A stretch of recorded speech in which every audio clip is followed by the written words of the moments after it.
राष्ट्रवादीकडून राज्यसभेसाठी पार्थ पवारांचं नाव चर्चेत। राष्ट्रवादी कोर कमिटीच्या बैठकीमध्ये चर्चा।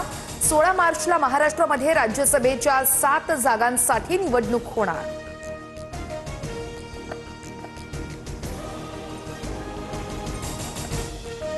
राज्यसभेसाठी शरद पवारांचंच यावेळेस नाव निश्चित झाल्याची सूत्रांची माहिती समोर।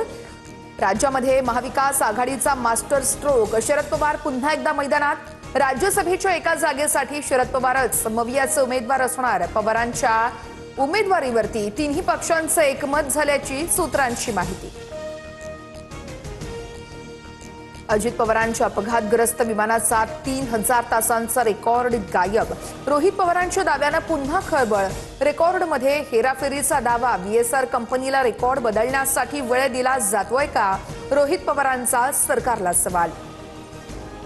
राज्याला अवकाळीचा तडाखा। नुकसानग्रस्तांना सरकार न्याय कधी देणार?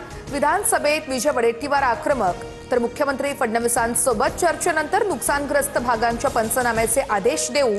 बावनकुळेंची माहिती। काँग्रेस प्रवक्ते हनुमंत पवार यांना मारहाण केल्याप्रकरणी 4 जण ताब्यात। बंदुकीचा धाक दाखवत मारहाण केल्याचा आरोप। महाराष्ट्र गुंडशाहीवर चालणार नाही।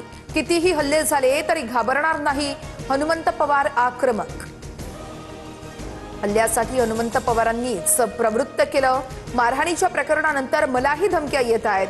तुषार दामगुडेंची प्रतिक्रिया। सर्वोच्च कमांडर देवजीचं आत्मसमर्पण। 42 वर्ष 5 राज्यांमध्ये दहशत पसरवणारा देवजी अखेर तेलंगणा पोलिसांसमोर शरण। बिबट्याच्या दहशतीवरून राहुरी येथील 20,000 शेतकऱ्यांचं पंतप्रधान मोदींना पत्र। बिबट्यांची संख्या नियंत्रणात आणण्यासाठी वन्यजीव कायद्यात बदल करण्याचीही मागणी।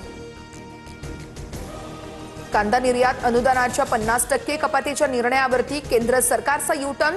24 तासांच्या आत निर्णय रद्द। नाशिकमधील कांदा उत्पादक शेतकऱ्यांचं तब्बल 2 कोटींचं नुकसान।